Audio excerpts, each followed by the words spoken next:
Chapter 11. What I Heard in the Apple Barrel. "No, not I," said Silver. "Flint was captain, I was quartermaster, along of my timber leg.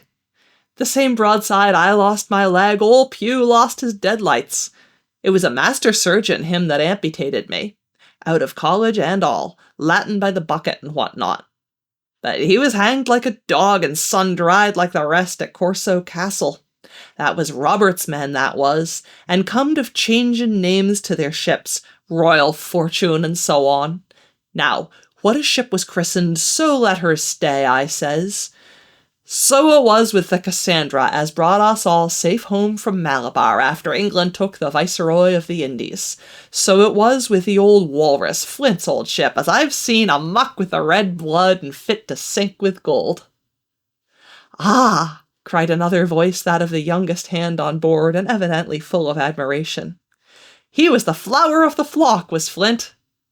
"Davis was a man too, by all accounts," said Silver. "I never sailed along of him, first with England, then with Flint, that's my story. And now, here on my account, in a manner of speaking. I laid by 900 safe from England and 2,000 after Flint. That ain't bad for a man before the mast. All safe in bank. 'Tain't earnin' now. It's saving does it, you may lay to that. Where's all England's men now? I dunno. Where's Flint's? Why, most on 'em aboard here, and glad to get the duff. Been beggin' before that, some on 'em. Old Pew, as had lost his sight and might have thought shame, spends £1,200 in a year like a lord in Parliament. Where is he now? Well, he's dead now and under hatches, but for 2 year before that, shiver my timbers, the man was starving. He begged and he stole and he cut throats and starved at that, by the powers." "Well, it ain't much use after all," said the young seaman. "'Tain't much use for fools, you may lay to it. That nor nothin'," cried Silver. "But now, you look here. You're young, you are, but you're as smart as paint. I see that when I set my eyes on you, and I'll talk to you like a man.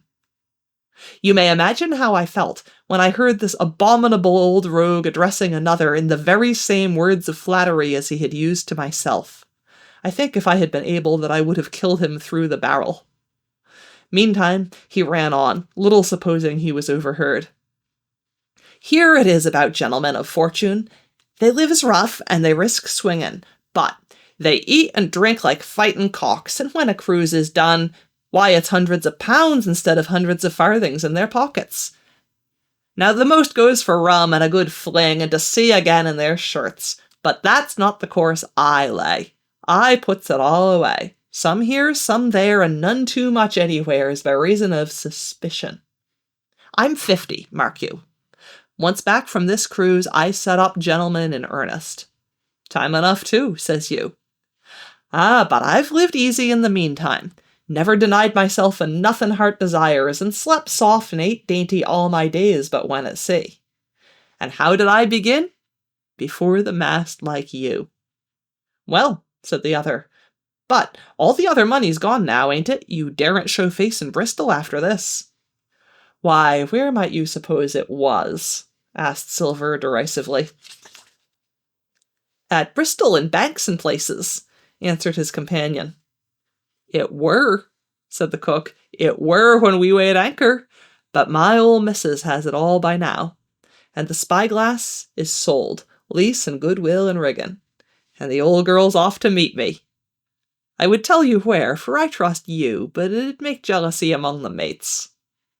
"And can you trust your missus?" asked the other.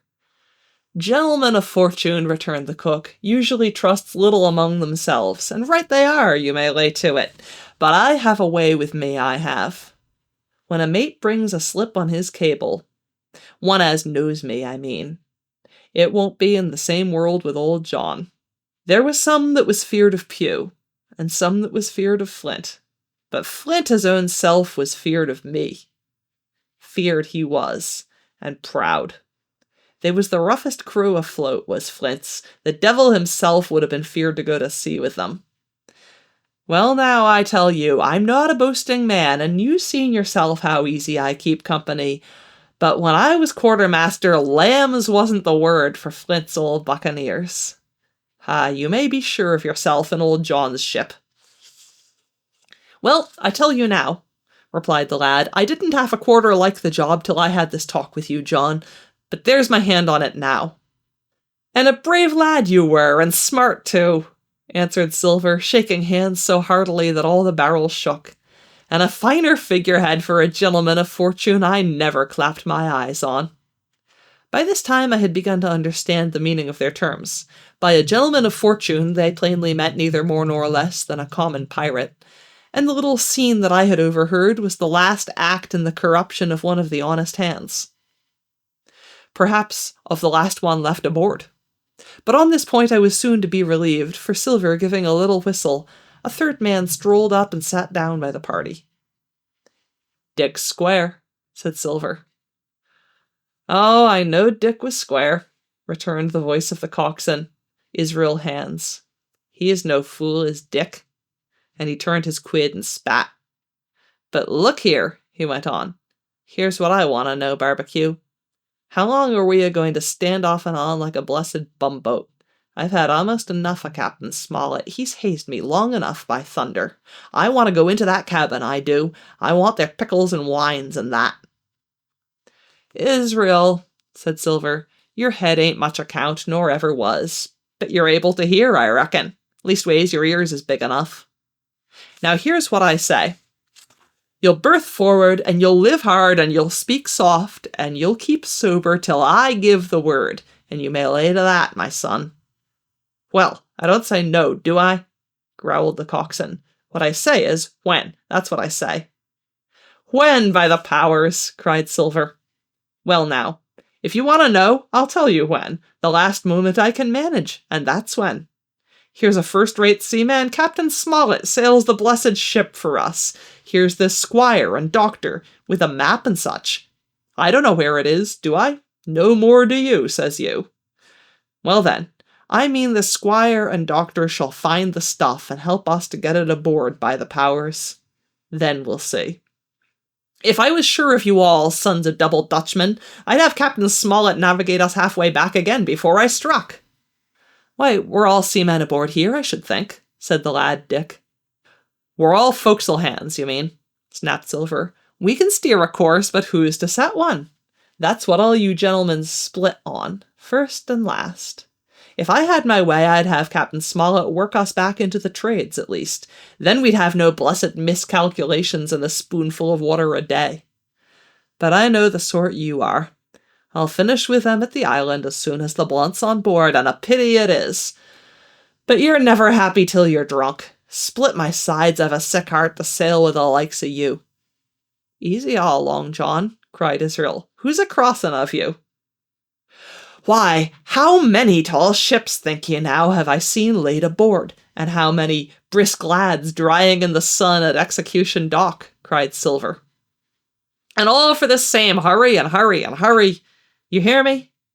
I seen a thing or two at sea, I have. If you would only lay your course on a pint to windward, you would ride in carriages, you would.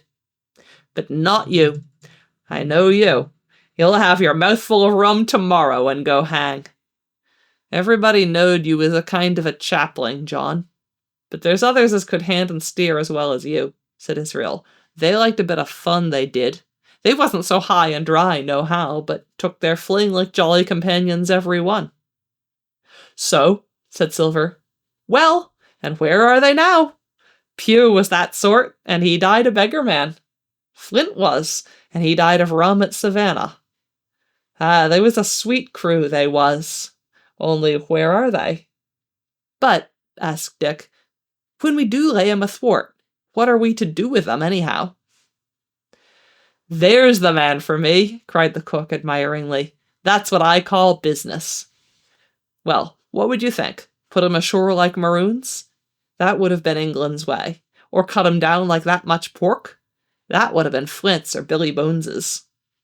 Billy was the man for that, said Israel. Dead men don't bite, says he. Well, he's dead now hisself. He knows the long and short on it now, and if ever a rough hand come to port, it was Billy. Right you are, said Silver, rough and ready. But mark you here, I'm an easy man. I'm quite the gentleman, says you. But this time, it's serious. Duty is duty, mates. I give my vote. Death. When I'm in Parliament and riding in my coach, I don't want none of these sea lawyers in the cabin a-coming home unlooked for like the devil at prayers. Wait is what I say, but when the time comes, well, let her rip.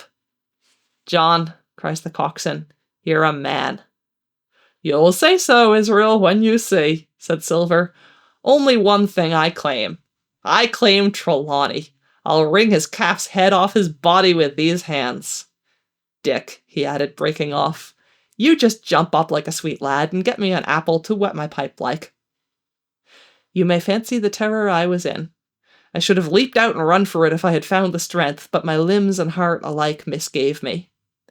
I heard Dick begin to rise, and then someone seemingly stopped him, and the voice of Hans exclaimed, Oh, stow that. Don't you get sucking of that bilge, John. Let's have a go of the rum.